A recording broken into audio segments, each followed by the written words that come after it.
Aloha, everybody. I will be talking today about the theoretical underpinnings of having effective learner-instructor interaction in online environments.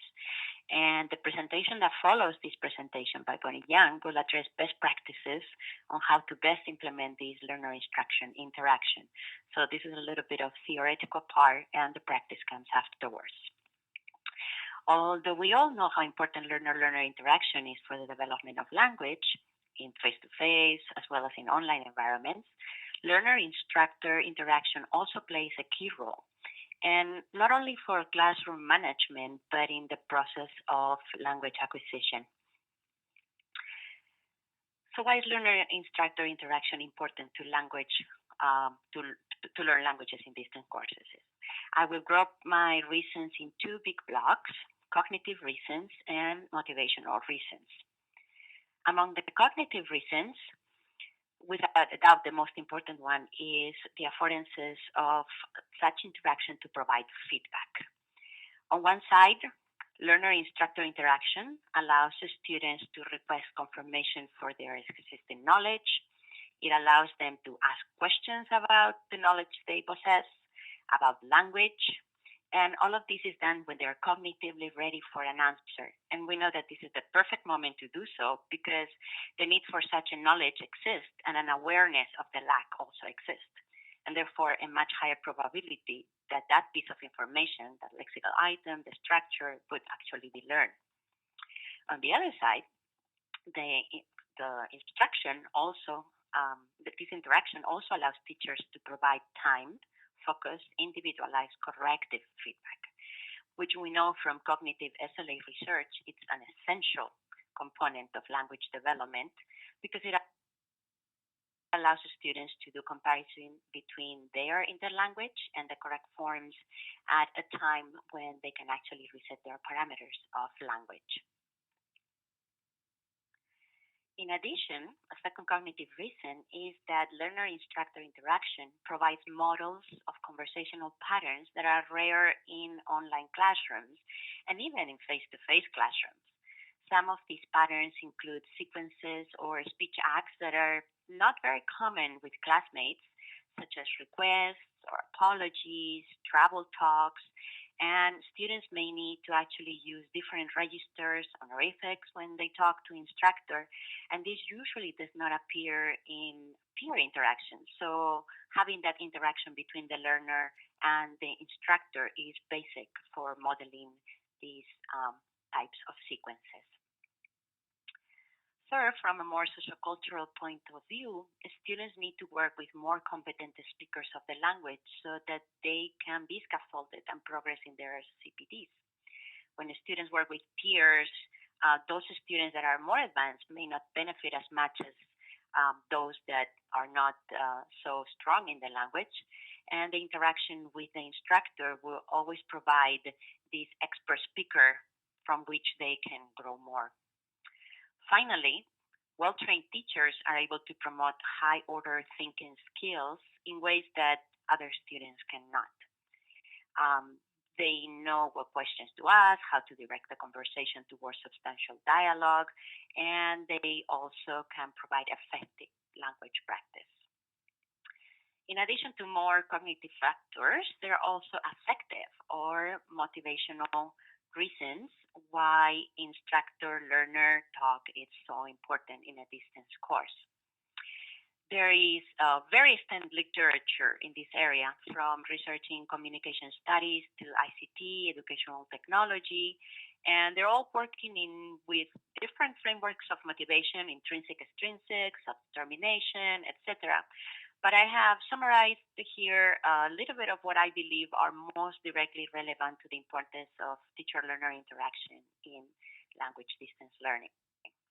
First of all, we know the online presence or the social presence of the teacher is a determinant factor for success of the class.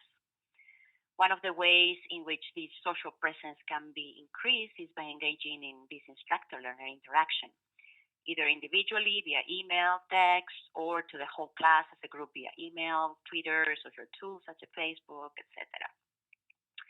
Second, we know that the structure and leadership are essential for an online course. This can be done in multiple ways, from a clear design course, perfect instructions, etc. But it can also be accomplished by more dialogue between the instructor and the students, more frequent communication about expectations, deadlines, etc. Students also appreciate personalized attention and believe that they are getting a better education, between commas, when they engage often directly with the teacher. And in addition, interacting with the teacher is highly motivating for those students that come from learning models that are more teacher-centered, that see the teacher as the sole holder and transmitter of knowledge. And although we want these students to see the advantages of peer interaction and self-discovery and autonomous learners, we also don't want to lose them before we can get them used to it. I will show just one research by Jones and colleagues, quite recent, and they conducted a research on motivation in online courses. They surveyed 690 students, and they were testing several parameters in a framework to see which was most important at creating motivation. And they used this model called MUSIC because they talk about empowerment, the M is the music, usefulness, success, interest, and caring. They found that teacher caring was one of the factors that motivated the students the most to stay and do well in the course.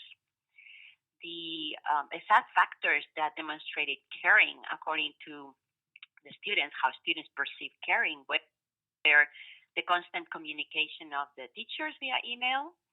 Their email responses were prompt and thorough, the accessibility of the instructor, the encouragement for students to ask questions, the willingness of the instructor to accommodate to the students' needs, personalized and individual responses, and especially frequent email reminders. So although this was not a language classroom, I think it is quite clear how this can be applied to really any online language course. So it's important to keep in mind that teacher-learner interactions should still be learner-centered and not teacher-centered. So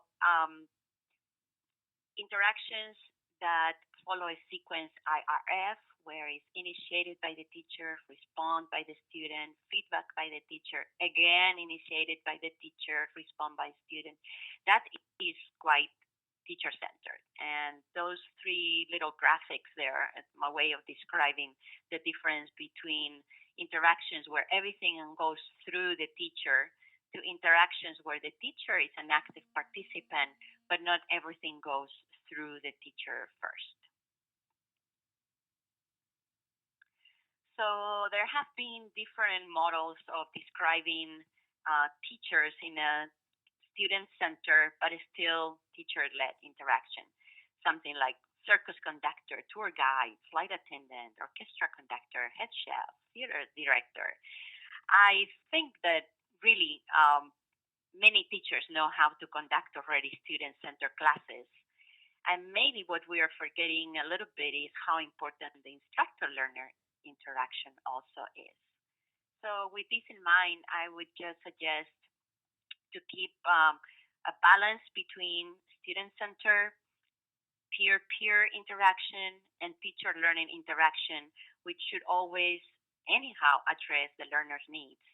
And also be aware the amount and the quality of the interaction is very much dependent on the teacher personality, the philosophy of teaching, and very important, the training.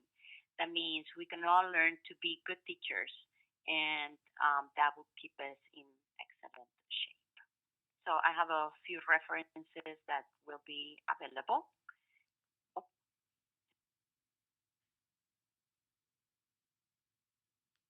My thank you is not there. So I will stop here for questions. Thank you very much. Mahalo.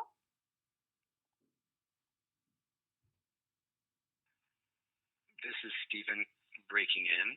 My neck is getting a little bit sore because I've been sitting here nodding at everything Marta has been saying.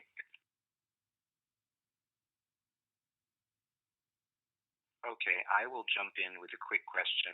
Marta, of the references that are listed on the screen, if you were to pick the one that is the most profitable for teachers in your view, would there be one?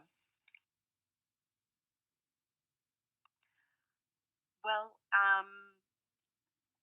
I am very excited about the new book that is the 2015, the last reference there, but I've only been able to browse through it. So I really would like, if anybody has really looked through it, I would like to hear more what people have to say about that one. Thank you for that. If anyone would like Marta to go back to any of her slides for further focus, please feel free to suggest. I have a question for Marta.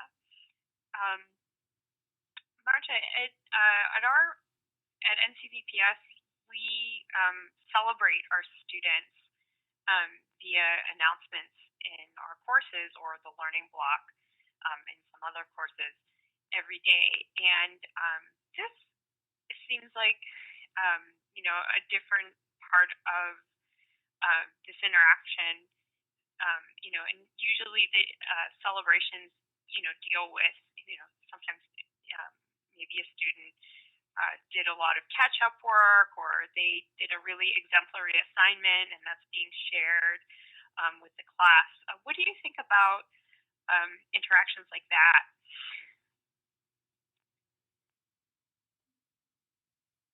I think that's an excellent idea, and I think that would really address those motivational factors for students to, not only for the student that gets praised, but all of the other students also that can see what's going on.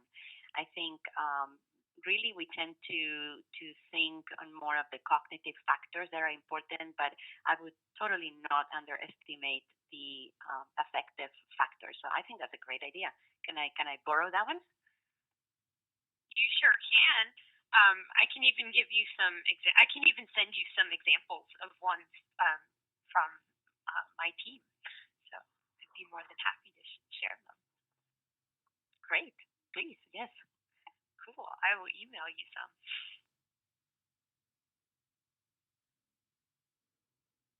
So Ashley's telling us students love seeing their names in our announcements, and they do.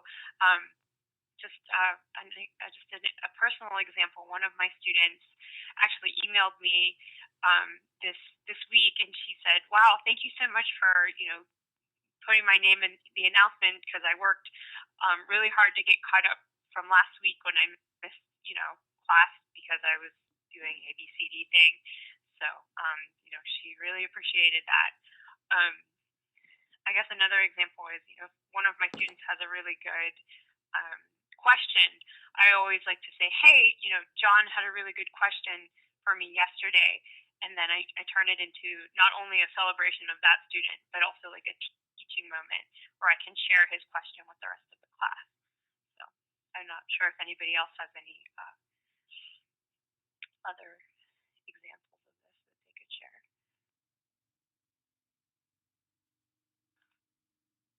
I think that's an example of how things that happen very transparently in a traditional classroom or are accomplished using expression, facial expression, and body language turn out to be so different in the online classroom. Say in an asynchronous situation like this one, we have to rely a lot more on formal turn taking, verbal signals, something in the chat box. We have to spell things out a lot more than in the traditional classroom. But of course, since you all already teach online, you all know that very well already.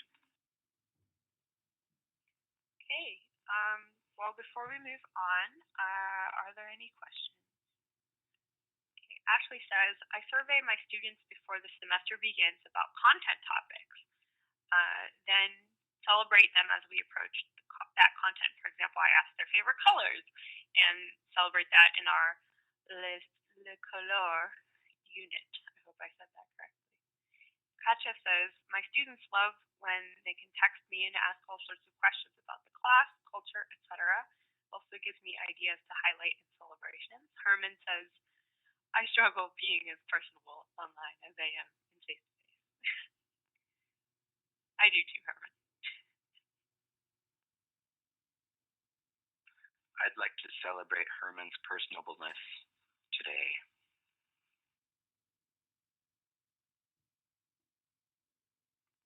All right. Well, thank you very much, Marcia, for this great presentation. Are there any other questions or comments before we move on?